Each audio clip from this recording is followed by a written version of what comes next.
Hello बच्चों। यहाँ लिखा है staircase contains three steps each 10 centimetre high and 20 centimetre wide.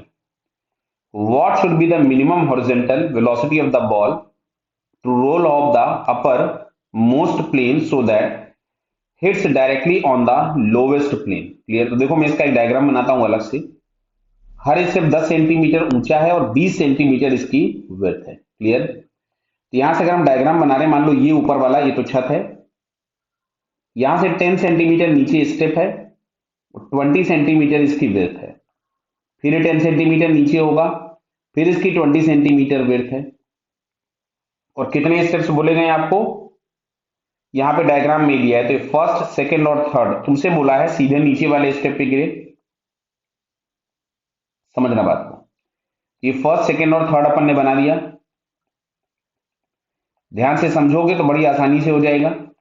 यहां से अगर ये स्टोन उड़ा, या जो बॉल थी, जो भी दिया गया, बॉल या स्टोन जो भी दिया गया है, बॉल दिया है,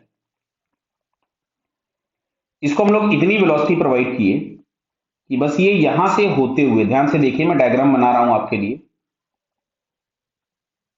अगर ये इस एज को क्रॉस कर गया तो थर्ड पे गिर जाएगा। क्या समझ में आ रहा है? क्या क्लियर हुआ? लेकिन अगर हमने इसको फेंका था, मान लो यहां से मैं दूसरा डायग्राम बना रहा हूं, तो दिख रहा है सेकंड पे गिर गया। मतलब कहने के मतलब क्या है कि जो भी पार्टिकल का हॉरिजॉन्टल डिस्प्लेसमेंट होना चाहिए वो दो स्टेप के बराबर होना चाहिए, मतलब कम से कम 40 मीटर। 40 मीटर से थोड़ा सा बड़ा। कितनी देर में? जितनी देर में इसका वर्टिकल डिस्प्लेसमेंट आपको ये दिख रहा है, वर्टिकल डिस्प्लेसमेंट है। जब पार्टिकल यहां पहुंचा हुआ है तो इसका वर्टिकल डिस्प्लेसमेंट 20 सेंटीमीटर, यानी जितनी देर में उसका वर्टिकल डिस्प्लेसमेंट 20 सेंटीमीटर हो, उतनी देर में इसका हॉरिजॉन्टल डिस्प्लेसमेंट जो है वो 40 या उससे थोड़ा सा बड़ा होगा तो काम बन जाएगा। क्लियर? तो सबसे पहले हम वर्टिकल मोशन की बात करते हैं। तो वर्टिकल में इनिशियल वेलोसिटी 0 दी है, बिकॉज तुमसे बोला गया है फ्लाइज हॉरिजॉन्टली। एक्सेलरेशन के नाम पे हमने 10 लिख दिया, ग्रेविटी का है, बराबर है। और डिस्प्लेसमेंट के नाम पे 20 सेंटीमीटर, तो इसको मैंने 0.2 मीटर लिख दिया। तो सिंपल यहां से लिखूंगा एस बराबर UT plus half A T square. तो ये हम लोगों के पास कितना आ रहा है? एस इज इक्वल टू है 0.2 is equal to 1/2 10 into T square. Clear है? तो यहां से हम लोगों को दिखता है T square is equal to आ जाएगा 0.2 इंटू 2/10। यहां से टी बराबर अपने पास आता है 0.2 सेकंड, मतलब ये काम होने में 0.2 सेकंड लगेंगे। अब अगर मैं हॉरिजॉन्टल की बात करूं, हॉरिजॉन्टल मोशन की, तो हॉरिजॉन्टल में इनिशियल वेलोसिटी दी गई बटा यू, जो निकालनी है अपने को।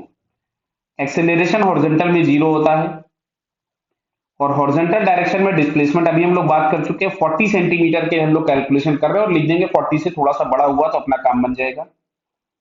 तो 40 सेंटीमीटर, जिसको हम लोग 0.4 मीटर लिख सकते हैं। टाइम हम लोग निकाल चुके हैं, कितने टाइम में? 0.2 सेकेंड्स में। अब अगर हम लोग यहां से यूज करें सिंपल एस बराबर UT plus half A T square, तो एस हम लोगों के पास दिया है 0.4, यू हॉरिजॉन्टल में यू ही था, हॉरिजॉन्टल में यू यू दिया हुआ है, यहां से हम लोगों ने लिख दिया यू इंटू टी, और टी था 0.2 प्लस 0, इससे मैंने हटा दिया। तो u इज इक्वल टू हम लोगों के पास आ रहा है 2 मीटर पर सेकेंड, यानी 2 मीटर पर सेकेंड एग्जैक्टली अगर होगा, एग्जैक्ट 2 मीटर पर सेकेंड, तो बिल्कुल यहाँ कॉर्नर में जाके वो लड़ जाएगा। तो हमारे पास हालांकि ऑप्शन अगर आप चेक करोगे तो आपको वहां पे 2 मीटर पर सेकेंड ही दिएगा, बट कायदे से आंसर होना चाहिए it should be slightly more than 2 metre पर सेकेंड। क्या बात क्लियर हुई? तो आंसर हम लोगों के पास कितना आ रहा है? 2 मीटर पर सेकेंड से थोड़ा सा बड़ा आंसर होना चाहिए। क्या बात क्लियर बेटा? Okay, all the best.